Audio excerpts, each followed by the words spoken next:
Yes, nkuko bisanzwe tuje muri update z'amakuru akomeje kugenda agarukaho ku butaka bw'igihugu cya Repubulika Iharanira Demokarasi ya Kongo. Ni mu mirwano ikomeje guhuza umutwe wa M23 hano mu burasirazuba bwa kino gihugu cya Repubulika Iharanira Demokarasi ya Kongo. Amakuru yacu reka tuyahere hano muri teritwari ya Walikale. Teritwari ya Walikale ibintu byahinduye isura, ibintu byabaye ibindi bikomeje kugenda byemezwa ko hari icyotsi cyinshi kirimo kiragenda gicucumuka gituruka mu birindiro by'umutwe wa M23 birereye hano muri Walikale. Ese ibyaba byagenze bite?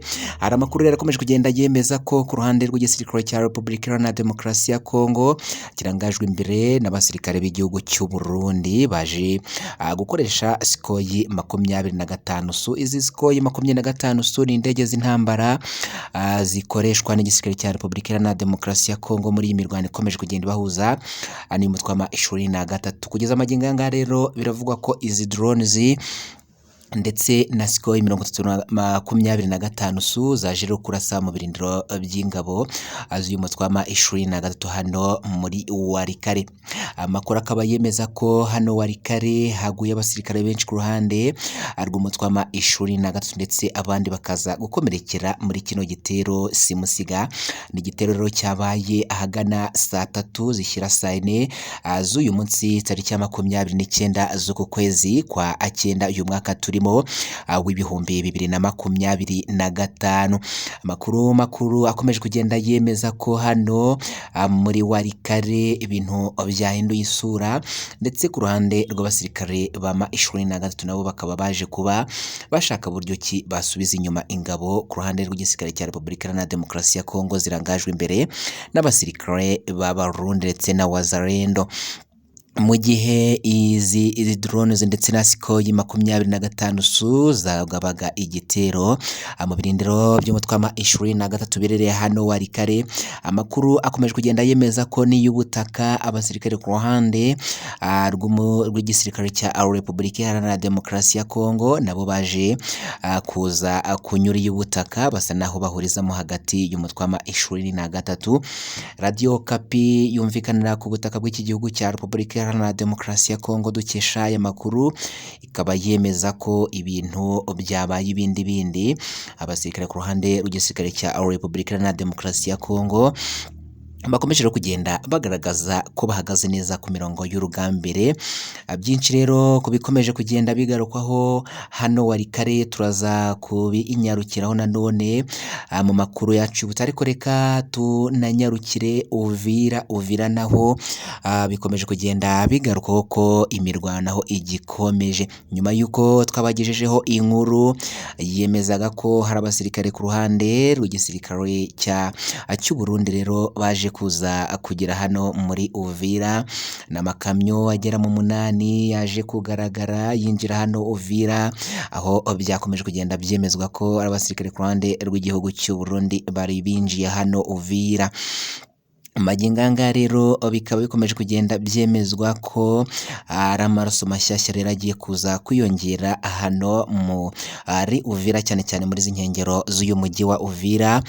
Bikaba rero bikomeje kugenda bigaruka ko ku ruhande rw'igisirikare cya M23 bisaba kuza kugira ngo bakoreshe tactique idasanzwe kugira ngo baze kuza kuba basubiza inyuma ingabo z'igihugu cya Repubulika Iharanira Demokarasi ya Kongo zirangajwe imbere n'iz'igihugu cy'u Burundi, dore ko zikomeje kugenda zibagabaho ibitero mu masaha agiye atandukanye rero ndetse no mu minsi itandukanye.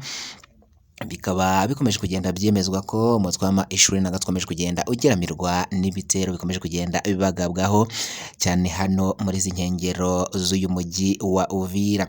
Nyaboneka rero mbere yuko dukomeza aya makuru reka tubanze tukwisabire ikintu cyoroshye cyane no gukanda kuri sabone cyangwa subscribe. Reba munsi ya video yawe urabona ahantu handitse sabone cyangwa subscribe mu ibara ry'umukara cyangwa se ritukura ubundi hapyonde, ntiwibagirwe gukanda no kunzogera kugira ngo all notification uyifungure tujya dushyiraho amakuru notification zigeze kugeraho uri mu bambere. Turagusaba gukora share byibuze aya makuru kayasangiza abantu 3 cyangwa 4, uraba uduteye inkunga ikomeye cyane. Ikindi ukore like ujye no muri comment utange igitekerezo cyawe. Reka rero makuru yacu tuyakomereze muri teritwari ya Masisi, aha naho ni hamwe mu hakomeje kugenda habera komba y'imirwano ikomeye cyane ku ruhande rw'igisirikare cya Repubulika Iharanira Demokarasi ya Kongo. Magingo aya ngaya biravugwa ko bije kuhagaba igitero ikoresheje abasirikare, bivugwa ko abasirikare b'igihugu cy'u Burundi barangajwe imbere rero n'abawazarendo. Birumvikana iyi wazarendo ikaba ikubiyemo imitwe yitwaje intwaro yakorera ku butaka bw'iki gihugu cya Repubulika Iharanira Demokarasi ya Kongo, harimo FDLR ndetse na Mai Mai Nyatura n'indi mitwe igiye itandukanye. Isanzwe rero yari yometse ku gisirikare cya Repubulika Iharanira Demokarasi ya Kongo FARDC. Kugeza magingo aya ngaya rero muri teritwari ya Masisi, abaturage basanzwe batuye hano muri Masisi bakaba bivugwa ko rero baje gukurwa mu byabo n'iyi mirwano imaze hafi amasaha agera muri 2, dore ko yaje gutangira hagana saa sita zo kuri iki gicamunsi rero cyo kuri tariki ya 29 z'uku kwezi kwa 9 uyu mwaka turimo w'ibihumbi 2025. Biravugwa ko hano muri teritwari ya Masisi igice kinini cyari cyaramaze kwigarurirwa n'abasirikare b'umutwe wa M23 tayari bamaze kuza kucyamburwa. Kugeza magingo aya ngaya rero amakuru akaba yemeza ko iyi teritwari ya Masisi tayari yamaze kuza kuba yajya mu maboko y'igisirikare cya Repubulika Iharanira Demokarasi ya Kongo FARDC. Biravugwa ko rero ku ruhande rw'igisirikare cya M23 abayobozi bacyo basohoye itangazo rikubiyemo ibirego biri kurerwa rero igisirikare cya Repubulika Iharanira Demokarasi ya Kongo FARDC, aho kugeza magingo aya ngaya rero biri kugenda byemezwa ko ngo igisirikare cya Repubulika Iharanira Demokarasi ya Kongo kiri kugenda gihonyora uburenganzira bw'abaturage cyane mu duce twigaruriwe n'uyu mutwe wa M23, dore ko hari kugenda ibi bitero rero biri kugenda bigabwa kuri izi ngabo za M23 biri gusiga abaturage bakuwe mu byabo rero n'imirwano iri kugenda ibahuza hagati y'impande zombi, aba uruhande rwa M23 ndetse n'uruhande rw'igisirikare cya Repubulika Iharanira Demokarasi ya Kongo FARDC. Makuru yacu rero reka tuyakomereze mu Minembwe naho hakomeje kugenda humvikana urunturuntu nyuma y'uko hari hamaze iminsi 2 hano mu Minembwe hari agahenge. Magingo aya ngaya amakuru akaba akomeje kugenda agarukwaho yemeza ko hano mu Minembwe naho igisirikare cya Repubulika Iharanira Demokarasi ya Kongo cyariye karungu. Ni mu gitero gikomeye cyane cyaje kugabwa hano mu Minembwe mu gitondo cyo kuri tariki ya 29. Birumvikana ni mu masaa 11 zishyira saa 12, ndetse bikomeje kugenda byemezwa ko kugeza magingo aya ngaya hano mu Minembwe imirwano igikomeje, hakomeje kugenda humvikana ibiturika biremereye.